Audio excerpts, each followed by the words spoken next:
Hello everyone, welcome to ज्ञान IQ। आप सभी का बहुत बहुत स्वागत है ज्ञान IQ पर। और आज ये CDP की सीरीज़ जो आपकी है साइकोलॉजी एंड पेडागोजी की सीरीज़ में नेक्स्ट एक वीडियो है आपके लिए।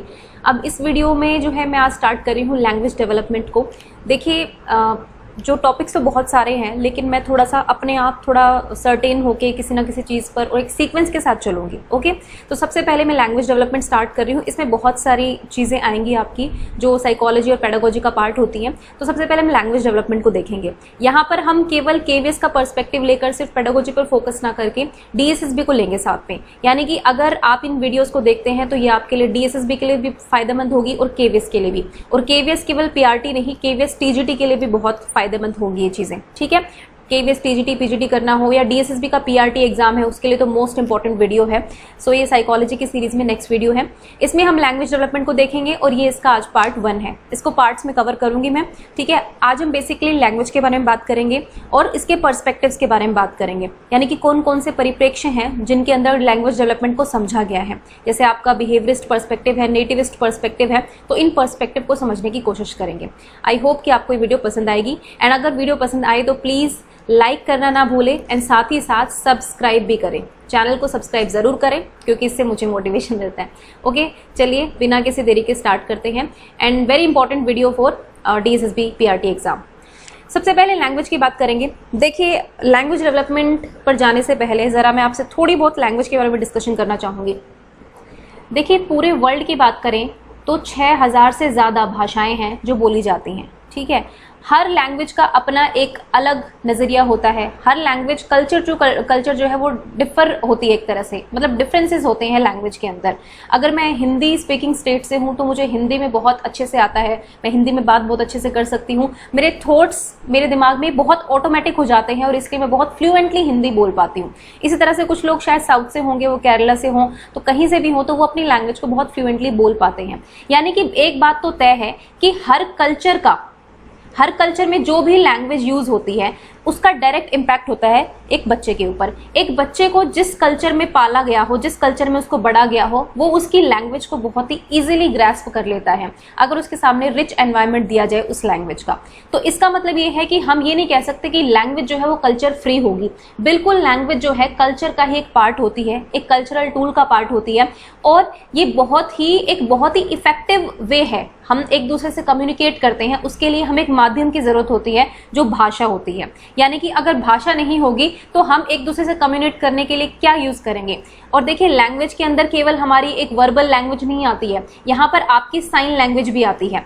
जो आपके जेस्चर्स होते हैं, यानी कि आपके जो हाव भाव होते हैं, इंटोनेशंस होती है, बॉडी लैंग्वेज होती है, वो भी आपकी लैंग्वेज का ही पार्ट होती है। तो जब आप ये कहें कि हम लैंग्वेज की बात कर रहे हैं तो हम हर तरीके की लैंग्वेज की बात कर रहे हैं, हर इशारे की बात कर रहे हैं, हर जेस्चर की बात कर रहे हैं, सारी बॉडी मूवमेंट्स, एक्सप्रेशन, सब की बात हम लैंग्वेज में करते हैं। तो ये तो बात हो गई कि भी लैंग्वेज की। पहली चीज आपने सीखी कि कल्चर फ्री नहीं है, बल्कि कल्चर पर डिपेंडेंट होती है आपकी लैंग्वेज। इसीलिए अगर आप नॉर्थ में जाएंगे, आप साउथ में जाएंगे, आप ईस्ट वेस्ट में जाएंगे तो आपको बहुत सारा वेरिएशन देखने को मिलेगा। अगर आप सिर्फ इंडिया की बात करें तो भी, और अगर आप वर्ल्ड की बात करें तो भी। ठीक है, अब हम बात करते हैं कुछ फैक्टर्स के बारे में। अब देखिए, फैक्टर्स की क्या बात होगी। सबसे पहले लैंग्वेज को समझते हैं। Language the most awesome of universal human achievements develops with extra ordinary speed in early childhood. तो कहते हैं लैंग्वेज जो है सार्वभौमिक मानव उपलब्धियों में सबसे बढ़िया है। ठीक है, सबसे बढ़िया क्यों कहेंगे मानव उपलब्धियों में?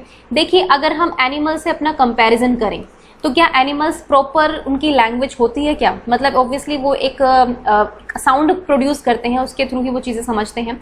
लेकिन ह्यूमन को, यानी कि हमें एक बहुत ही तोहफा मिला है कुदरत से कि हमारे पास ये लैंग्वेज है। हम भाषा से के माध्यम से हर एक एहसास को एक दूसरे को समझा सकते हैं। तो सबसे यूनिवर्सल मतलब सबसे मोस्ट ऑसम अचीवमेंट हम कह सकते हैं इसको।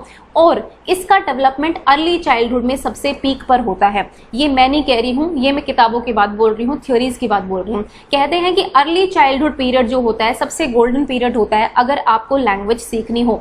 ऐसा नहीं है कि इस टाइम पीरियड के बाद आप लैंग्वेज नहीं सीख पाते, लेकिन जिस दक्षता के साथ, जिस कॉम्पिटेंसी के साथ आप अर्ली चाइल्डहुड में सीख सकते हैं, यानी कि पूर्व बाल्यावस्था में आप जिस तरीके से बच्चा लैंग्वेज सीख सकता है उस तरीके से वो बाद के या पहले के पीरियड में नहीं सीख पाता है। ये एक बहुत इंपॉर्टेंट चीज है। अब मैं आपसे बात करूंगी कुछ फैक्टर्स की। कि फैक्टर्स कौन कौन से हो सकते हैं जो लैंग्वेज डेवलपमेंट में हेल्प करते हैं। देखिए यहाँ पर बहुत सारे फैक्टर्स हैं। पहला तो मैं बायोलॉजिकल ही बात करूंगी, यानी कि जिसको हम बोलते हैं जैविक कारक। जैविक कारक का मतलब यहाँ पर क्या है कि आपकी जो बायोलॉजिकल चीजें हैं, यानी कि ऑब्वियसली देखिए हमारे अंदर कुछ इनेट कैपेबिलिटीज होती हैं, हमारे अंदर जीन्स की कुछ कैपेबिलिटीज होती हैं। कुछ बच्चे जो हैं बचपन से ही थोड़ा सा स्टैमर करते हैं, या कह सकते हैं वो तुतलाकर बोलते हैं, ठीक है, वो हमारे कंट्रोल में नहीं है ना उस बच्चे के कंट्रोल में होता है, वो उसका बायोलॉजिकल एक चीज होती है, क्योंकि वो बायोलॉजिकल फैक्टर के अंदर आता है। जेनेटिक्स का बहुत रोल होता है, साथ ही साथ आपके ब्रेन की डेवलपमेंट हो गई, या बहुत सारी ऐसी चीजें होती हैं जिसकी वजह से लैंग्वेज बच्चा अच्छे से सीख पाता है। देखिए ब्रेन का कोऑर्डिनेशन बहुत जरूरी है। अगर ब्रेन का कोऑर्डिनेशन नहीं होगा तो लैंग्वेज डेवलपमेंट अच्छे से नहीं होगी, क्योंकि हमारे जो भी हम चीजें बाहर से रिसीव करते हैं वो कहीं ना कहीं हमारे ब्रेन तक पहुंचती है। ब्रेन के अंदर कुछ चीजें होती हैं, तब वो हम उस चीज को बाहर आउटपुट के रूप में निकालते हैं। तो लैंग्वेज का भी कनेक्शन ब्रेन से बहुत इंपॉर्टेंट है। और इसमें ब्रेन में भी दो हेमिस्फीयर की बात होती है, एक होता है लेफ्ट और एक होता है राइट हेमिस्फीयर। इसमें ये बोला जाता है, मतलब स्टडीज के आधार पर, कि जो मोस्टली इंडिविजुअल्स होते हैं, ज्यादा से ज्यादा जो इंडिविजुअल्स हैं, उनका जो लेफ्ट हेमिस्फीयर है वो ज्यादा सेंसिटिव होता है लैंग्वेज के प्रति। यानी कि जितने भी लैंग्वेज स्ट्रक्चर्स होते हैं उनकी डेवलपमेंट लेफ्ट हेमिस्फीयर की वजह से ज्यादा होती है, ये स्टडीज में पाया गया है। तो ये सारे इसके बायोलॉजिकल फैक्टर्स है। फिर आपको मैच्योर होना बहुत जरूरी है। जैसे कि पियाजे बात करते हैं ना कॉग्निटिव मैच्योरिटी की। अगर बच्चा जो है जैविक रूप से परिपक्व ही नहीं है तो वो लैंग्वेज का यूज ही नहीं कर पाएगा। सपोज अगर मैं 1 ईयर ओल्ड की बात करूं तो 1 साल का बच्चा लैंग्वेज का यूज नहीं कर सकता है जिस तरह से 3 साल का बच्चा कर सकता है। तो यानी कि 1 से 3 साल तक के सफर को तय करना बहुत जरूरी है अगर उसे किसी भी लैंग्वेज में बहुत ही परफेक्ट होना है। तो ये तो हो गया फर्स्ट कारक। अगर हम सेकंड की बात करें तो जो मैंने आपको बताया था कल्चरल फैक्टर्स, यानी कि आपकी कल्चर में जो लैंग्वेज अभी प्रिवेलिंग है, जो चल रही है, वो बहुत इंपॉर्टेंट होती है। तो इसका मतलब ये कह सकते हैं हम कि कल्चर प्लस बायोलॉजिकल दोनों का ही रोल होता है। यहाँ पे हेरिडिटी प्लस एनवायरमेंट वाली बात यहाँ पर फिर से आ जाती है। अगर हम डेवलपमेंट की बात करते हैं तब भी ये चीज होती है, और अगर हम लैंग्वेज की बात कर रहे हैं तो भी ये चीज होगी। तो ये तो एक चीज हो गई। ओके, अब देखिए, क्योंकि मैंने कहा कि अर्ली चाइल्डहुड में लैंग्वेज डेवलपमेंट जो होता है वो पीक पर होता है, बिल्कुल ये क्वेश्चन भी कई बार आ जाता है कि कौन से उसमें होता है, तो अर्ली चाइल्डहुड को आपको याद रखना है। अब देखिए, किसी भी लैंग्वेज को मास्टर करने के लिए, यानी कि किसी भी लैंग्वेज को पूर्णतः समझने के लिए कुछ 2 चीजों का बहुत इंपॉर्टेंट रोल होता है। एक तो ये कि अगर आप किसी से बात कर रहे हैं तो जो जिससे भी आप बात कर रहे हैं उसका जो इंटेंशंस है, यानी कि वो किस तरीके से वर्ड्स को प्रेजेंट कर रहा है, किस तरह से फ्रेजेस को यूज कर रहा है, उनके जो कंसेप्ट्स हैं उसको समझना आपको बहुत जरूरी है। यानी कि दूसरों के इंटेंशंस को, उनके फ्रेजेस को, उनके वर्ड्स को आपको अच्छे से अंडरस्टैंड करना बहुत ज्यादा जरूरी है। एक तो ये चीज हो गई, ठीक है। एक तो बच्चे ने ये चीज देख ली कि भाई दूसरे लोग कैसे वर्ड का यूज कर रहे हैं, क्योंकि देखिए एक बच्चा जब अपने कल्चर में रहता है तो बहुत सारे उस लैंग्वेज रिच एनवायरनमेंट का मतलब क्या होता है कि आसपास के लोग कुछ बात करें, कुछ बोले बच्चे के आसपास। अगर बच्चे के आसपास कोई बोलेगा ही नहीं तो बच्चा लैंग्वेज डेवलपमेंट नहीं कर सकता है। तो पहली चीज तो ये हो गई कि उसे दूसरों की जो वर्ड्स हैं, हम वर्ड्स कह लीजिए या फिर फ्रेजेस कह लीजिए, उनके स्ट्रक्चर को समझना बहुत जरूरी है। दूसरी चीज ये है कि बच्चे को एक पैटर्न ढूंढना जरूरी है।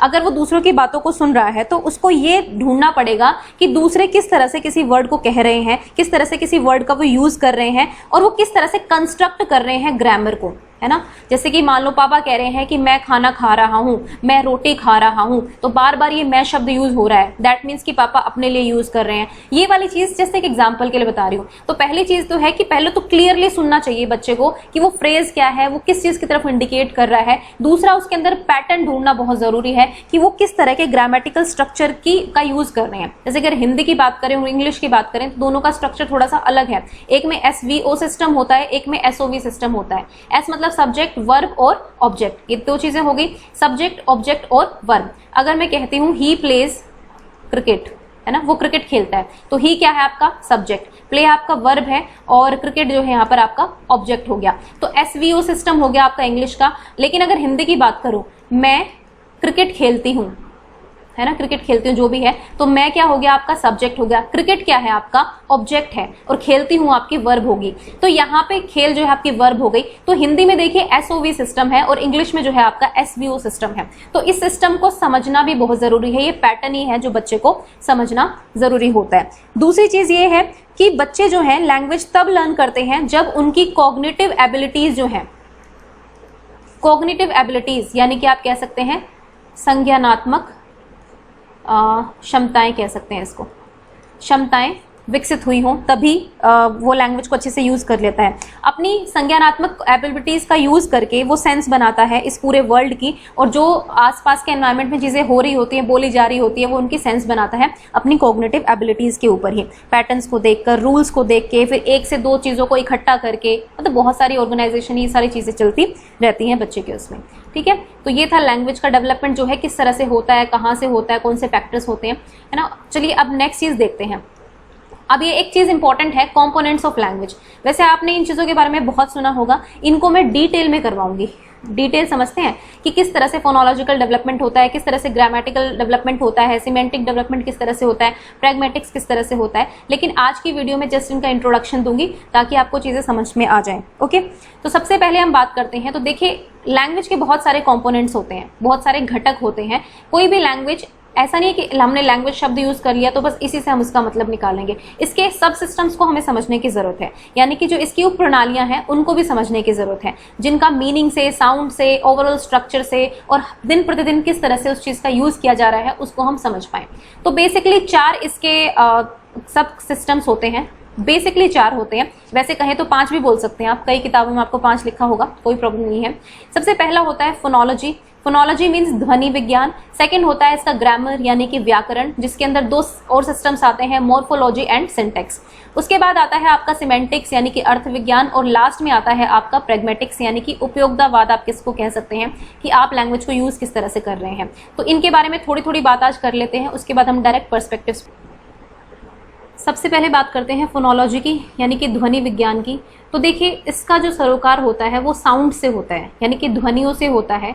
इन साउंड का सीक्वेंस क्या होता है और इनका स्ट्रक्चर क्या होता है। ठीक है, सीक्वेंस मतलब क्रम एक तरह से क्या होता है, और स्ट्रक्चर मतलब इनकी जो संरचना है उससे क्या चीज होती है, तो उससे होता है इसका मतलब फोनोलॉजी का। तो इसको समझना ही होता है फोनोलॉजी बेसिकली। और इसका जो ज्ञान है बच्चे को धीरे धीरे होता है ना, जिस भी लैंग्वेज में उसको एक लैंग्वेज रिच एनवायरनमेंट दिया जाता है, सपोज इंग्लिश हो गई, हिंदी हो गया, कोई अदर लैंग्वेज हो गई जिसमें उसको एनवायरनमेंट मतलब उसको एनवायरनमेंट प्रोवाइड किया जाता है, वो एक लैंग्वेज रिच एनवायरनमेंट, तो उसके साथ वो धीरे धीरे इन साउंड्स के स्ट्रक्चर को पहचानना शुरू कर देता है और इनके सीक्वेंस को समझना शुरू कर देता है।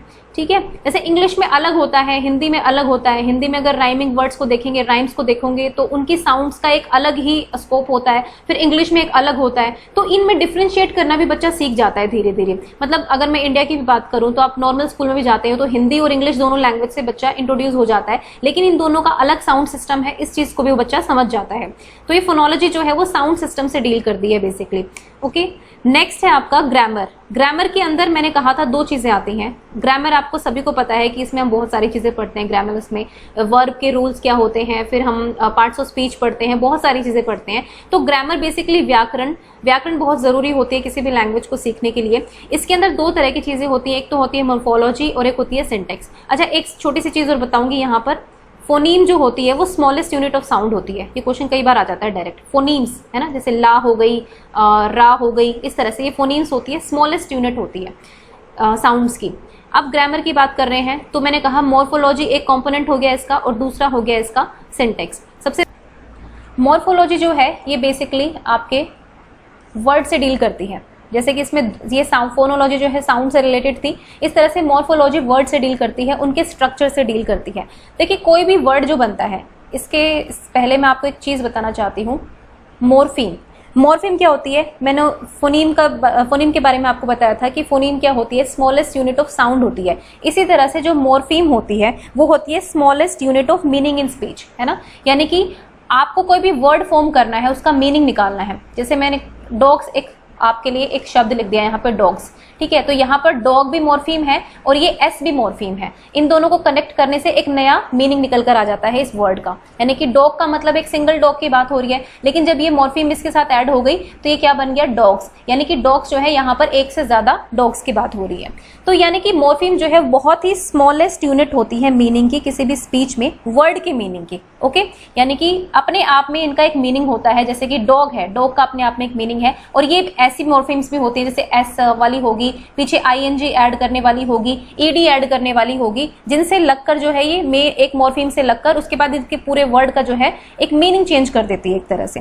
ओके, तो ये बात हो गई। ग्रामेटिकल मॉर्फीम्स भी होती हैं, वो क्या होती हैं? बेसिकली जो स्मॉल मार्कर्स होते हैं जो किसी भी सेंटेंस का मीनिंग चेंज कर सकते हैं, उनको हम बोलते हैं ग्रामेटिकल मॉर्फीम्स, होती है ग्रामेटिकल। चलो ये सब डिटेल में मैं आपको बाद में कराऊंगी, क्योंकि अगर मैं यहाँ पर कराने लग गई तो ये बहुत लंबा चला जाएगा। ठीक है, तो हम बात कर चुके हैं यहाँ पर मॉर्फोलॉजी की। अब हम बात करेंगे सिंटेक्स की। तो देखिए सिंटेक्स क्या होता है। सिंटेक्स जैसे मॉर्फीम ने हमने क्या किया कि जितने भी वर्ड्स हैं उनके बारे में बात की हमने, टेंस हो गए या फिर जेंडर हो गया, एक्टिव पैसिव वॉइस हो गया, इन सब चीज़ों में मॉर्फीम का यूज होता है। लेकिन अगर हम सिंटेक्स की बात करें तो वर्ड्स किस तरह से अरेंज किए गए हैं किसी सेंटेंस में। एक पूरा सेंटेंस है सपोज, है ना, मैंने यही सेंटेंस ले लिया, language consist of several subsystems. अगर मैं सिर्फ इतना ही ले लेती हूँ एक सेंटेंस, ये भी अपने आप में एक सेंटेंस है, तो हमने लैंग्वेज को ही पहले यूज क्यों किया, कंसिस्ट को सेकंड नंबर पे क्यों यूज किया, थर्ड नंबर पे हमने ऑफ लिखा, फोर्थ नंबर पे हमने सेवरल लिखा, फिफ्थ नंबर पे सबसिस्टम। तो ये एक सेंटेंस पूरा है, इसका एक मीनिंग निकल कर आ रहा है। तो ये सिंटेक्स जो है ये वाक्य विन्यास से संपर्क रखता है। मतलब ये हमें ये बताता है कि भाई किसी भी सेंटेंस में वर्ड्स का अरेंजमेंट क्या होगा, शब्दों को हमें किस तरह से यहाँ पर लगाना है कि उसका प्रॉपर एक मीनिंग निकल जाए। इससे डील करता है आपका सिंटेक्स, यानी कि the rules by which words are arrange into sentences. वो रूल्स जिनके द्वारा सेंटेंसेस को अरेंज किया जाता, वर्ड्स को अरेंज किया जाता है एक पर्टिकुलर सेंटेंस के अंतर्गत। तो ये होता है आपका सिंटेक्स। ओके, नेक्स्ट है सिमेंटिक्स। अब सिमेंटिक्स जो है वो आपका अर्थ विज्ञान से डील करता है। अर्थ विज्ञान का मतलब क्या है इसके अंदर कि basically meaning of words and arrangement of words, यानी कि सेंटेंस और वर्ड्स जो होता है उनके मीनिंग से डील करता है ये बेसिकली। ठीक है, यानी कि हम इसको कह सकते हैं कि जो आप वर्ड्स किसी भी सेंटेंस में यूज कर रहे हो या फिर वर्ड्स का कॉम्बिनेशन आप यूज कर रहे हो, जैसे हमने इसमें लैंग्वेज कंसिस्ट ऑफ, इस सारे वर्ड्स को कंबाइन करके एक सेंटेंस बना दिया, ये तो स्ट्रक्चर क्या होगा, इससे तो सिंटेक्स डील कर रहा है। लेकिन इसका अर्थ क्या होता है, इससे डील करता है सिमेंटिक्स। यानी कि बेसिकली जितना भी जो भी अंडरलाइन कंसेप्ट है उसको समझना, उसको बेसिकली वर्ड्स के थ्रू समझना, वर्ड के कॉम्बिनेशन के थ्रू समझना, इससे डील करता है सिमेंटिक्स। ओके, ये भी आपको क्लियर हो गया होगा। देखो मैं इन सबको डिटेल में कराऊंगी बाद में, क्योंकि अभी मेरे को पर्सपेक्टिव्स पर जाना है, इसलिए मैं थोड़ा थोड़ा आपको बता रही हूँ ताकि आपको जनरल स्ट्रक्चर समझ में आ जाए। नेक्स्ट है प्रैग्मेटिक्स। अब ये प्रैग्मेटिक्स सबसे इंपॉर्टेंट होता है लैंग्वेज में। क्यों इंपॉर्टेंट होता है, इससे सवाल भी बहुत सारे आ जाते हैं। प्रैग्मेटिक्स का मतलब है बेसिकली आप क्या यूज कर रहे हैं लैंग्वेज का अपनी रियल लाइफ सिचुएशन में, अपनी सोशल सिचुएशंस में। देखिए जब आप सामाजिक रूप से लैंग्वेज का प्रयोग करते हैं तो आप उसको किस ढंग से यूज करते हो। अगर मैं आपको चिल्लाकर कुछ कहूँ कि क्या हो रखा है तुम्हें, पढ़ क्यों नहीं रहे हो, ये वाली एक लैंग्वेज है। या फिर मैं कहूँ कि अरे आपको क्या प्रॉब्लम है, आप पढ़ क्यों नहीं रहे हो, दोनों में फर्क है ना। अब मैं आपको चिल्ला के बात करूंगी और एक मैं आपको प्यार से बात करूंगी, दोनों का इफेक्ट जो है वो अलग अलग होगा, है ना। क्योंकि अगर मैं प्यार से बात करूंगी तो आपको बहुत अच्छा लगेगा, अगर मैं चिल्लाकर और बदतमीजी से बात करूंगी तो आप लोगों को बुरा लगेगा। दोनों ही चीजें हैं, तो हमें किस कंटेक्स्ट में किस तरह से बात करनी चाहिए ये हमें प्रैग्मेटिक्स बताता है। अगर हमें लगता है कि हमसे नीचे के कुछ लोग हैं, जैसे बच्चे हो गए, बच्चों को नॉर्मली पेरेंट्स डांट भी देते हैं, डांट फटकार कर भी समझाते हैं, लेकिन वही पेरेंट्स अगर अपनी कंपनी में या फिर अपने स्कूल में कहीं भी जा रहे हैं तो अपने से ऊपर के अधिकारियों को या किसी और को वो ऐसे डांट फटकार कर नहीं बात कर सकते हैं, क्योंकि वो सोशल सिचुएशन अलग है। वो घर में कुछ भी कर सकते हैं लेकिन बाहर जाएं तो उनको एक डिग्निफाइड वे में अपने आप को दर्शाना पड़ता है। मतलब मैं ये रियलिटी की बात कर रही हूँ। वैसे तो हमें सबके साथ ही अच्छे से बिहेव करना चाहिए, लेकिन अगर हम नहीं कर पा रहे हैं, वो एक इमोशन ही होता है, ऑब्वियसली इमोशन आउटबर्स्ट होता है, तो वो भी एक सिचुएशन के अकॉर्डिंग ही हम करते हैं। तो हर सिचुएशन में किस तरह से आपको किस तरह की लैंग्वेज का यूज करना है, किस तरह के जेस्चर्स का यूज करना है, किस तरह की भाषा वोकैबुलरी का यूज करना है, ये प्रैग्मेटिक्स डील करता है इस चीज से। तो ये हो गए कुछ कंपोनेंट्स ऑफ लैंग्वेज। अब हम अपने मेन मुद्दे पर आते हैं आज के टॉपिक पर, जो है आपका पर्सपेक्टिव्स इन लैंग्वेज डेवलपमेंट। देखो इससे पहले मैंने जो भी कराया है उसका मतलब ये नहीं है कि वो मेन नहीं है, वो मैंने आपको जनरल इंट्रोडक्शन, क्योंकि मेरी हैबिट है थोड़ी सी, मैं बिना इंट्रोडक्शन के पढ़ा नहीं सकती हूँ, मैं डायरेक्ट इस पर नहीं आती हूँ, मैं थोड़ा सा बेस बनाती हूँ पहले। तो वो भी मैंने आपको बहुत काम की चीजें बताई हैं जो आपके काम आएंगी। अब हम चलो पर्सपेक्टिव्स पर जाते हैं सीधे सीधे। लैंग्वेज डेवलपमेंट में बेसिकली 3 पर्सपेक्टिव होते हैं, बेसिकली बता रही हूँ, वैसे तो करने को बहुत सारे हो सकते हैं, लेकिन 3 बेसिक पर्सपेक्टिव्स होते हैं। पहला पर्सपेक्टिव है बिहेवियरिस्ट पर्सपेक्टिव, यानी कि व्यवहारवादी परिप्रेक्ष्य। दूसरा है नेटिविस्ट पर्सपेक्टिव, यानी कि सहज ज्ञानवादी परिप्रेक्ष्य। और तीसरा है अंत्यक्रियावादी परिप्रेक्ष्य, यानी कि इंटरैक्शनिस्ट पर्सपेक्टिव। अब इन तीनों को हम थोड़ा सा डिटेल में समझेंगे ताकि आपको चीजें जो है वो क्लियर हो जाए। सबसे पहले बात करेंगे हम बिहेवियरिस्ट पर्सपेक्टिव की। देखिए, मैंने ज़्यादा लिखा नहीं है, मैं ज़्यादा समझाने में बिलीव करती हूँ और मैं नोट मेकिंग में बिलीव करती हूँ। तो आप लोग साथ साथ अपने नोट्स बनाएंगे तो वो बेटर होगा। जो चीज़ें मैं बोल रही हूँ छोटे छोटे पॉइंटर्स से नोट्स बनाकर उनको रख लीजिए, एक बुक बना लीजिए, जितनी भी सीडीपी की वीडियोस मैंने डाली हुई हैं उनको पढ़िए, नोट्स बनाइए और फिर पेपर में आपको रिवाइज करने में बहुत ईजी हो जाएगा। तो बिहेवियरिस्ट पर्सपेक्टिव की बात करें तो व्यवहारवादी परिप्रेक्ष्य है। अब व्यवहारवादी का अगर मैं नाम लेती हूँ तो आप लोगों के दिमाग में पैवलोव, वॉटसन, है ना, स्किनर, इन सब का नाम आता है। ओके, अब देखो, जो लैंग्वेज डेवलपमेंट की जो जितनी भी थियरीज आई हैं, या फिर ये भी एक तरह की थियरीज ही हैं लैंग्वेज डेवलपमेंट की, अगर आपसे ये क्वेश्चन आता है कि कौन कौन सी थियरीज हैं, तो इसमें भी बिहेवियरिस्ट, नेटिविस्ट, ये सब आएगा। ओके, अब बात आती है कि ये बात हम किसकी कर रहे हैं। बेसिकली इस पर्सपेक्टिव को बढ़ाने में जो है वो मेन रोल था स्किनर का, यानी कि बीएफ स्किनर, जिनका नाम आपने ऑपरेंट कंडीशनिंग में, क्लासिकल कंडीशनिंग पैवलोव की थी, स्किनर ने बेसिकली ऑपरेंट कंडीशनिंग की बात की थी, यानी कि अनुकूलन की बात कर रही थी। मैंने यहाँ पे केवल कंडीशनिंग लिखा है, बट इसको ऑपरेंट कंडीशनिंग ही मानकर चलना। तो इन्होंने ये माना था स्किनर ने कि भाई ये जो लैंग्वेज है दूसरे बिहेवियर्स की तरह एक बिहेवियर ही माना इन्होंने इसको, और कहा कि इसको भी हम ऑपरेंट कंडीशनिंग के द्वारा एक्वायर कर सकते हैं, ये कहा स्किनर ने। लेकिन कुछ और बिहेवियरिस्ट हैं जो कहते हैं कि ये बात तो ठीक है चलो, लेकिन वो कहते हैं इमिटेशन के थ्रू, यानी कि नकल के थ्रू भी या फिर अनुकरण के थ्रू भी लैंग्वेज जो है वो बच्चे हासिल करते हैं, लैंग्वेज को एक्वायर करते हैं बेसिकली। क्योंकि हम जानते हैं कि बिहेवियरिस्ट पर्सपेक्टिव जो है वो जॉन लॉक के टेबुला रासा पर बेस्ड है, यानी कि बच्चे का माइंड जो है वो एक ब्लैंक स्लेट होता है, और इसी को मानते हुए ये मानते हैं ये कि बच्चे का जो बिहेवियर है, जो लैंग्वेज बिहेवियर है, उसको भी हम चेंज कर सकते हैं बाय इमिटेशन और ऑपरेंट कंडीशनिंग के द्वारा। यानी कि हम बच्चे को लैंग्वेज सिखा सकते हैं और बच्चे लैंग्वेज भी सीखते हैं इन्हीं चीजों के द्वारा, ऑपरेंट कंडीशनिंग और इमिटेशन के द्वारा। ये कहते हैं बिहेवियरिस्ट। अब देखिए ये होता कैसे है, इसके कुछ एग्जांपल्स मैं आपको देती हूँ। जैसे अगर हम ऑपरेंट कंडीशनिंग की बात करें, है ना, ऑपरेंट को हिंदी में क्या बोलते हैं मुझे एग्जैक्टली नहीं पता है, आप लोगों को पता होगा। अगर हम ऑपरेंट कंडीशनिंग की बात करें तो इसमें बेसिकली हम रीइंफोर्समेंट की बात करते हैं, जिसमें हम नेगेटिव एंड पॉजिटिव रीइंफोर्समेंट की बात करते हैं, यानी कि नकारात्मक और मतलब सकारात्मक रीइंफोर्समेंट, पुनर्बलन की बात करते हैं। तो ये स्किनर का मानना था, और स्किनर के ही जैसे कुछ बिहेवियरिस्ट का मानना था कि भाई पेरेंट्स जो है लगातार बच्चों को जो है रीइंफोर्स करते हैं जब भी कोई वो वर्ड बोलते हैं। फॉर एग्जांपल, अगर हम बहुत ही छोटे बच्चे की बात करें, जब वो कुछ भी नहीं बोल पाता है, तो पेरेंट्स लगातार उसको बोलते रहते हैं कि हाँ बोलो माँ माँ पा पा, इस तरह से। और जैसे ही बच्चा बोल देता है तो उसके चारों तरफ लोग खुशियां मनाने लग जाते हैं कि इसने माँ बोला, और फिर मतलब तालियां बजाते हैं, जो भी कुछ करते हैं। ऐसा हम सब ने एक्सपीरियंस किया है, और आपने भी, अगर आपके घर में कोई छोटा बच्चा हो तो आपने देखा होगा कि उसके हर एक वर्ड को हम लोग बहुत प्रेज करते हैं, रीइंफोर्स करते हैं। और बच्चा अगर गलत बोलता है तो हम उसको करेक्ट करते हैं, और खुद उसको बोलकर उन चीजों को थोड़ा सा रीइंफोर्समेंट देते हैं ताकि बच्चा उन शब्दों को बोले, है, जैसे बोलते हैं चलो बोलो बेटा बोलो पापा पापा, इस तरह से। तो ये एक तरह का जो है रीइंफोर्समेंट होता है। रीइंफोर्समेंट मीन्स आपका पुनर्बलन होता है, जिससे बच्चे को मोटिवेशन मिलता है और वो धीरे धीरे कुछ वर्ड्स को और फिर सेंटेंसेस को बोलना सीख लेता है। तो ये ऑपरेंट कंडीशनिंग के अंतर्गत आता है। अब अगर हम इमिटेशन की बात करें तो देखो, इमिटेशन तो वैसे भी, मतलब मेरा पर्सनली भी मानना है कि इमिटेशन का बहुत बड़ा रोल होता है लैंग्वेज डेवलपमेंट में। जब एक छोटा बच्चा किसी को भी इमिटेट करते हुए देखता है, सबसे पहले हम मदर की ही बात कर लेते हैं। मम्मी कुछ ऐसे वर्ड्स का यूज करती है जो बच्चे जो हैं वो बहुत आसानी से उसको बोल लेते हैं, और इवन उन चीज़ों को करते भी हैं, जैसा कि बिहेवियरिस्ट मानते थे। और जैसा कि बेंडूरा ने कहा था सोशल लर्निंग के टाइम पे कि बहुत ही पर्टिकुलर चीज़ों को बच्चे जो हैं इमिटेट करने लग जाते हैं अपने मॉडल्स के बेस पर। अब मदर भी मॉडल है उनके लिए, एक फादर भी मॉडल है, या फिर कोई सिबलिंग भी हो सकता है जो मॉडल का रूप कर सकता है। तो जो उनके वर्ड्स अच्छे लगते हैं, बच्चे उनको कॉन्टिन्यूसली रिपीट करते रहते हैं, इमिटेट करते रहते हैं, और इस तरह से भी भाषा का विकास होता है। तो कुछ बिहेवियरिस्ट का मानना है कि ये इन दो तरीकों से भाषा का बहुत अच्छे से विकास होता है। ऐसा नहीं है कि ये सिर्फ पहले ही माना जाता था या आज नहीं माना जाता। आज के टाइम पे भी कंडीशनिंग का, ऑपरेंट कंडीशनिंग का और इमिटेशन का, दोनों का ही बहुत ज्यादा इंपॉर्टेंट रोल है। अब देखिए, जो इन्होंने कहा ठीक है ऑपरेंट कंडीशनिंग और इमिटेशन दोनों इंपॉर्टेंट होती है, लेकिन एक बहुत ही इंपॉर्टेंट चीज है वो मैं आपको बताती हूँ, नोवल अटरेंसेस। नोवल अटरेंसेस ये क्या होता है? नोवल मतलब नई तरह की अटरेंसेस को हिंदी में उच्चारण बोलेंगे, ठीक है, उच्चारण।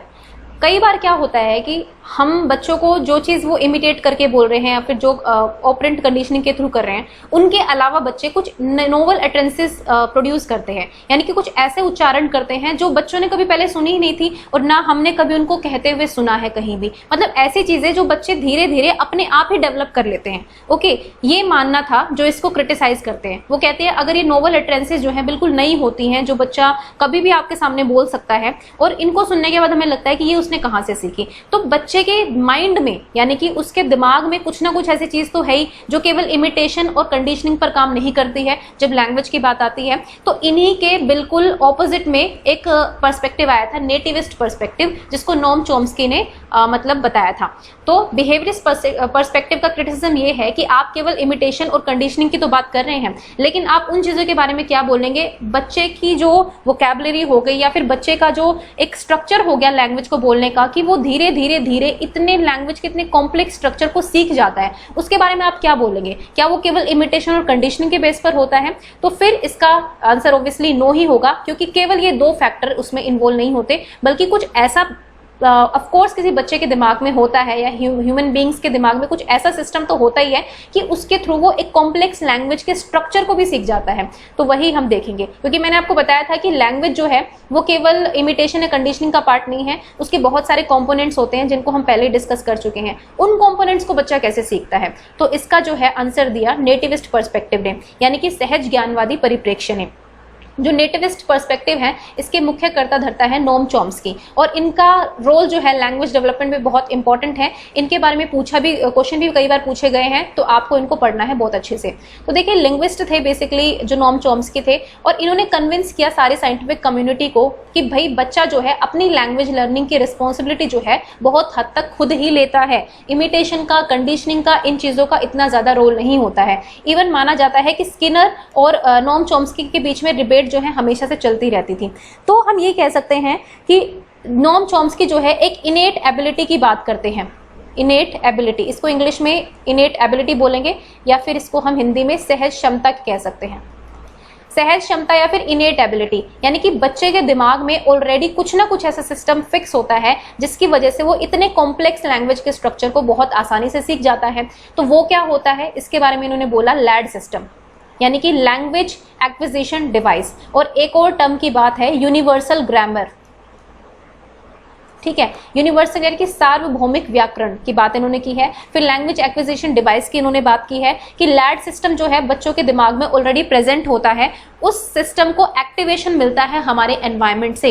इस लैड सिस्टम के अंदर जो है इनेट एबिलिटीज होती हैं, सहज क्षमताएं होती है कि हमारा दिमाग अपने आप जो है एक लैंग्वेज के लर्निंग प्रोसेस में लग जाता है। मतलब वो लैंग्वेज जो बच्चे की नेटिव लैंग्वेज है बेसिकली, जिसके एक्सपोजर में बच्चा आया है, सबसे पहले तो उसी को सीखता है। लेकिन अगर आप अर्ली चाइल्डहुड पे जो है बच्चे को नेटिव लैंग्वेज के अलावा 3 या 4 भाषाएं और भी सिखा देंगे तो वो भी उनको बहुत अच्छे से सीख जाएगा, क्योंकि ये बहुत ही सेंसिटिव पीरियड होता है। तो इन्होंने कहा कि बच्चे के अंदर, दिमाग के अंदर ऑलरेडी एक लैंग्वेज एक्विजिशन डिवाइस जो है वो फिट होती है। मतलब ये मत समझना कि भाई को डब्बा फिट कर दिया है, मतलब ये उनके दिमाग में एक सिस्टम प्रोड्यूस होता है अपने आप ही। एक डिवाइस मतलब वो एक फिजिक्स वाली डिवाइस की बात नहीं हो रही, मतलब एक ऑटोमेटिक ब्रेन में सिस्टम होता है कि ब्रेन समझ जाता है लैंग्वेज को बहुत अच्छे से, क्योंकि बच्चे के अंदर से ही है। भगवान ने ये सिस्टम हमें प्रोवाइड किया है, इसमें सिर्फ इमिटेशन और कंडीशनिंग का कोई भी रोल नहीं है। और ये जो यूनिवर्सल ग्रामर है, यानी कि कुछ ऐसे रूल्स हैं जो बहुत ही कॉमन है। यूनिवर्सल ग्रामर के रूल्स हैं जो हर बच्चे को पता होते हैं, मतलब एक्टिवेट हो जाते हैं जब भी वो अपने लैंग्वेज के एक्सपोजर में आता है। तो ये रूल्स जो हैं उस लैंग्वेज से कनेक्ट होकर उस लैंग्वेज को बच्चों को सिखा देते हैं। तो ये जो रूल्स हैं, इनको, ये जो सेट रूल्स हैं, इनको इन्होंने नाम दिया था यूनिवर्सल ग्रामर का, यानी कि a built in storehouse of rules that apply to all human languages. मतलब एक अपने आप से एक स्टोर हाउस कह लीजिए आप रूल्स का, जो हर बच्चे के अंदर प्रेजेंट होता है और सारी लैंग्वेजेस पर वो अप्लाई होता है। मतलब बस अब आपके सामने हिंदी आ रही है तो आप हिंदी को सीख जाओगे, इंग्लिश आ रही है तो आप इंग्लिश को सीख जाओगे, जापानीज आ रही है तो आप जापानीज को सीख जाओगे। बस ये अब देखिए, एक इंडियन बच्चा है, अगर भले उसका भारत में जन्म हुआ है, लेकिन जन्म के जस्ट बाद वो जापान में चला गया और हिंदी मतलब इंडिया की किसी भी लैंग्वेज का उसके सामने यूज नहीं हुआ, वो जापानीज लैंग्वेज के एक्सपोजर में चला गया। तो इसका मतलब ये नहीं है कि बच्चा क्योंकि हिंदुस्तानी है तो वो केवल हिंदी लैंग्वेज को या फिर उनकी भारत की लैंग्वेजेस को ही सीखेगा। आप देखेंगे कि ये बच्चा जो है जापानीज लैंग्वेज को ही ग्रैस्प कर जाएगा और इसी को सीख जाएगा। क्यों? क्योंकि ये जो यूनिवर्सल ग्रामर का सिस्टम है, ये जो लैड सिस्टम है, उसके दिमाग में इस तरह से फिट है कि ये बस एक लैंग्वेज को ढूंढता है और इसके रूल्स अपने आप उस लैंग्वेज के अकॉर्डिंग सेट हो जाते हैं। तो ये एक यूनिवर्सल ग्रामर का कंसेप्ट और लैड सिस्टम जो है ये दिया था आपके नोम चोम्स्की ने, इसको याद रखिएगा। अब देखिए, अब इस अगर सिस्टम को हम समझने की कोशिश करें, इस पर्सपेक्टिव को समझने की कोशिश करें, तो इसमें कुछ सच्चाई भी हमें नजर आती है। क्योंकि जब हम एनिमल्स की बात करते हैं, अगर आप एनिमल्स को लाख लैंग्वेज सिखाने की कोशिश करो, और बहुत सारे एनिमल्स को ट्रेन करने की कोशिश भी की गई है, जैसे डॉल्फिन्स पर, चिंपैंजीज पर एक्सपेरिमेंट्स किए गए कि उन्हें लैंग्वेज आ जाए, लेकिन उनको फाइनली लैंग्वेज नहीं आई, वो कर पाए। तो इससे एक प्रूफ हमें मिल जाता है कि भाई लैंग्वेज एनिमल्स को क्यों नहीं आई। अगर हम कंडीशनिंग की और इमिटेशन की बात करते हैं तो एनिमल्स को लैंग्वेज क्यों नहीं आई? क्योंकि ह्यूमंस के अंदर ऑलरेडी कोई ना कोई सिस्टम तो भगवान ने फिट करके भेजा ही है ना, कि इसलिए लैंग्वेज जो है वो एनिमल्स को नहीं आती बल्कि ह्यूमंस को आती है। ह्यूमंस लैंग्वेज का यूज कर सकते हैं। इस चीज से नेटिविस्ट पर्सपेक्टिव को थोड़ी सी जान मिलती है कि हाँ भाई बिल्कुल ठीक कह रहे हैं कि कुछ ना कुछ सिस्टम तो होगा। लेकिन चोम्स्की जो है, इन्होंने ये तो माना कि एक लैड सिस्टम होता है, यूनिवर्सल ग्रामर होता है, लेकिन इन्होंने जो कॉग्निटिव साइड है बच्चे की, उसको बहुत ही नेग्लेक्ट किया है। जो कॉग्निटिव एबिलिटीज होती है, थिंकिंग की एबिलिटी हो गई या फिर आपकी प्रॉब्लम सॉल्विंग की एबिलिटी हो गई, इन चीजों को इन्होंने बहुत ही ज्यादा नकार दिया एक तरह से। नोम चोम्स्की ने इनको ज्यादा इन्होंने महत्व नहीं दिया, इसीलिए इनके पर्सपेक्टिव को क्रिटिसाइज किया जाता है। दूसरी चीज, इन्होंने जो लैंग्वेज का प्रेगमेटिक साइड है, जो मैंने आपको बताया था कि हम उपयोगिता का जो सिद्धांत है कि भाई किस सोशल सिचुएशन में किस तरह की लैंग्वेज का यूज करना चाहिए, इसके बारे में भी ये बात नहीं करते हैं, इसको भी तवज्जो नहीं देते हैं। इनका मानना है कि नहीं, ये सिस्टम आ गया, बस आ गया और बस अप्लाई हो गया, तो इसीलिए भी इनकी थ्योरी को क्रिटिसाइज किया जाता है। तीसरा पॉइंट ये है इनकी थ्योरी को क्रिटिसाइज करने का कि भाई जब आपने कहा कि एक यूनिवर्सल ग्रामर है, तो ये सभी ग्रामर पर कैसे अप्लाई हो जाती है? मतलब अगर जापान में जा रहा है बच्चा तो जापानीज सीख पा रहा है, ये यूनिवर्सल ग्रामर उसके साथ साथ जारी है। इस चीज को भी लोग नहीं मानते हैं, कहते हैं कि कल्चर का बहुत इंपॉर्टेंट रोल होता है। जिस भी कल्चर में बच्चा बढ़ता है, उस कल्चर की लैंग्वेज के कुछ सिस्टम होते हैं, कुछ रूल्स होते हैं जिनको बच्चा ग्रैस्प करता है। तो आप ये कैसे कह सकते हैं कि कल्चर से फ्री होकर एक यूनिवर्सल ग्रामर का सिस्टम है? तो कुछ ये 3-4 पॉइंट है जिस बेसिस पे इस थ्योरी को क्रिटिसाइज भी किया गया है। बट अगेन इनकी थ्योरी को वैसे ज्यादा वो नहीं मिला, मतलब एक तरह से कहते हैं ना, लीड नहीं मिल पाई इनकी थ्योरी को, कुछ इन्हीं 2-4 रीजंस की वजह से। और थोड़ा सा इनका काम जो है इतना, मतलब ऑब्वियसली लैंग्वेज डेवलपमेंट में इस थ्योरी का अपने आप में इंपॉर्टेंट रोल है, लेकिन ये इतने फेमस उस चीज में नहीं हो पाए। अब हम लास्ट पर्सपेक्टिव की बात करेंगे, जो है इंटरैक्शनिस्ट पर्सपेक्टिव। तो देखिए, इंटरैक्शनिस्ट पर्सपेक्टिव को अगर हिंदी में कहें तो अंत्यक्रिया, यानी कि आपकी और मेरी बातचीत हो रही है, हम एक दूसरे के साथ इंटरैक्ट कर रहे हैं, तो ये एक अंत्यक्रिया हो गई। ये एक बीच का रास्ता है। बीच का रास्ता हम कह सकते हैं, मैंने कहा बिहेवियरिस्ट पर्सपेक्टिव और नेटिविस्ट पर्सपेक्टिव, यानी कि स्किनर और चोम्स्की के बीच जो विवाद चल रहा है, भाई उनके बीच डिबेट हुई कि ये कहते नहीं बिहेवियर एनवायरमेंट का रोल है, ये कहते नहीं भी एनवायरमेंट का रोल नहीं है, इनेट एबिलिटीज होती हैं। तो इनका एक मिक्सचर लेकर आए इंटरैक्शनिस्ट। तो इसमें 2 पर्सपेक्टिव बेसिकली आते हैं, 2 तरह के थॉट्स यहाँ पर हमें देखने को मिलते हैं। फर्स्ट है इंफॉर्मेशन प्रोसेसिंग थ्योरीज और दूसरा है सोशल इंटरैक्शनिस्ट थ्योरीज। तो सबसे पहले बात करेंगे हम इंफॉर्मेशन प्रोसेसिंग थ्योरीज की। बेसिकली ये मॉडल जो है कनेक्शनिज्म से या फिर कनेक्शनिस्ट से मिलता है, जैसे जिसको हम संबंधवाद कहते हैं। संबंधवाद हो गया, कनेक्शनिस्ट कह सकते हैं इसको, CONNIST। ये कनेक्शनिस्ट यानी कि संबंधवाद से रिलेटेड है। साथ ही साथ जो आर्टिफिशियल न्यूरल नेटवर्क मॉडल्स होते हैं उनसे रिलेटेड है। देखो, इंफॉर्मेशन प्रोसेसिंग अपने आप में एक थ्योरी जो है अलग से तो है ही कॉग्निटिव डेवलपमेंट की। ये कहते हैं कि हमारे ब्रेन्स में ऑब्वियसली न्यूरॉन्स प्रेजेंट होते हैं, और ये जो न्यूरल कनेक्शन होता है ब्रेन का, ये बेसिकली जो है बहुत अच्छी तरह से एक्टिवेट हो जाता है जब हमें लैंग्वेज इनपुट मिलते हैं। तो जो हमारी न्यूरल ब्रेन की जो नर्व्स होती हैं या फिर न्यूरोलॉजी जो होती है, उन सब चीज़ों को इन्होंने लैंग्वेज के साथ एक तरह से कनेक्ट कर दिया कि ह्यूमन बींग्स के अंदर एक एबिलिटी होती है कि वो पैटर्न्स ढूंढ निकालते हैं। समझ रहे हैं आप? पैटर्न्स यानी कि वो एक पैटर्न्स को क्या कहेंगे, उपक्रम कहेंगे, क्यों आई डोंट नो, लेकिन पैटर्न्स निकाल लेते हैं। जैसे हम कहते हैं ना 1 2 1 2 1 2, इस तरह का पैटर्न चलता है, कंप्यूटर्स में भी चलता है एक पैटर्न। तो कोड करने में, डिकोड करने में बहुत सक्षम होते हैं ह्यूमन बींग्स। तो उनके अंदर ये जो न्यूरल सेंस होती है ना, न्यूरल एक तरह से कनेक्शंस होते हैं ब्रेन में, उनकी वजह से जो ह्यूमन बींग्स हैं वो एक पैटर्न ढूंढ निकालने में सक्षम हो जाते हैं। तो इसी की वजह से वो लैंग्वेज इनपुट उनको जब मिलता है तो वो आउटपुट के रूप में उस लैंग्वेज को सीख जाते हैं, किसी के साथ बात करते हैं, कॉम्प्लेक्स लैंग्वेज जो एनवायरनमेंट होता है उस पर एक तरह से सेंस बना पाते हैं, उसकी सेंस बना पाते हैं। ये कहते हैं इंफॉर्मेशन प्रोसेसिंग थ्योरिस्ट। ठीक है, अब देखिए अपनी बात को सच करने के लिए ये भी कहते हैं कि जब हमारे ब्रेन में कोई डैमेज होता है, मैंने कहा था ना कि लेफ्ट हेमिस्फेयर जो है वो ज़्यादा सेंसिटिव होता है लैंग्वेज के लिए, तो ये कहते हैं कि जितनी भी EMRIs आती हैं थोड़ी सी साइंटिफिक टर्म्स हैं, जैसे ERP होती है ब्रेन के लिए, ठीक है, एक fMRI होती है, तो इन सब के थ्रू और ये पता लगाया जा सकता है कि ब्रेन में जब भी कोई डैमेज होता है किसी भी चीज़ में तो वो लैंग्वेज डेवलपमेंट को बहुत मतलब इफेक्ट करता है। तो जब नॉम चॉम्स्की ये कहते हैं कि नहीं भाई एक लैड सिस्टम पहले से प्रेजेंट है, यूनिवर्सल ग्रामर उनको पहले से आती है, तो ये कहने का उनका क्या मतलब है, जब ब्रेन में वो हो गया, मतलब थोड़ा सा ब्रेन में न्यूरल सिस्टम में जो है हमारे में डैमेज हो गया तो फिर बच्चे नहीं सीख पाते हैं, तब आप इसका क्या जवाब देंगे? देखिए नॉम चॉम्स्की ये नहीं कहते कि डायरेक्ट ब्रेन से लिंक है ये लैंग्वेज डिवाइस है, ये कहते हैं इनेट है, मतलब ऑलरेडी प्रेजेंट है इंसान के अंदर लैंग्वेज को सीखने की। तो कहीं ना कहीं मेरा ये मानना है कि कहीं ना कहीं ब्रेन फैक्टर्स भी वहां पर आएंगे, लेकिन इंफॉर्मेशन प्रोसेसिंग वाले सीधे ही न्यूरल फैक्टर्स पर जाते हैं। न्यूरल कनेक्शन जो ब्रेन के होते हैं बस उन्हीं को समझते हैं, वही पैटर्न्स को पहचानते हैं और उन्हीं का मेन रोल ये यहाँ पर मानते हैं। बेसिकली ज्यादा ही ये लोग बायोलॉजिकल उसमें चले गए हैं। ठीक है, ये इंफॉर्मेशन प्रोसेसिंग थ्योरी वाले कहते हैं। तो अब बात आती है सोशल इंटरेक्शनिस्ट थ्योरीज की, अंतःक्रियावादी। ये थ्योरिस्ट जो हैं ये कहते हैं कि भाई जो आपकी जो आपकी जो नेटिव एक तरह से इच्छा होती है, जो आपकी इनेट एबिलिटी होती है, इनेट कैपेसिटी होती है कि भाई हम दूसरों को समझना चाहते हैं या फिर दूसरे हमें समझे, हम ये भी चाहते हैं, लेकिन ये केवल पर्याप्त नहीं होती है। इसके अलावा हमें क्या चाहिए होता है, हमें एक लैंग्वेज एनवायरनमेंट चाहिए होता है। सोशल इंटरेक्शन का मतलब है कि आप सोसाइटी के साथ एनवायरनमेंट, सोशल एनवायरनमेंट में जो है जब आप इंटरेक्शन करते हो लोगों के साथ, तब जो है आपकी लैंग्वेज डेवलपमेंट होती है। तो ये बिहेवियरिस्ट से अलग इसलिए है क्योंकि बिहेवियरिस्ट नकल को और कंडीशनिंग को मानते थे, लेकिन ये इंटरेक्शन पर फोकस्ड है। यानी कि हम जब आपस में बातचीत करते हैं, एक दूसरे के साथ अंत्यक्रिया करना शुरू कर देते हैं, तो वो ऑटोमेटिकली जो है हम उस अंत्यक्रिया के द्वारा लैंग्वेज के पैटर्न्स को समझना शुरू कर देते हैं। इसका मतलब हमारा एनवायरमेंट प्लस हमारी बायोलॉजी दोनों का ही इंपॉर्टेंट रोल होता है। तो इन दोनों ने ही बायोलॉजी प्लस एनवायरमेंट यानी कि हेरिडिटी प्लस एनवायरमेंट दोनों का रोल बताया है। यानी कि इंफॉर्मेशन प्रोसेसिंग वाले ज्यादा हेरिडिटी पर जा रहे हैं और सोशल इंटरेक्शनिस्ट वाले एनवायरमेंट पर जा रहे हैं। तो यानी कि दोनों को मिला के हम कह सकते हैं कि ये पूरा इंटरेक्शनिस्ट पर्सपेक्टिव बना है।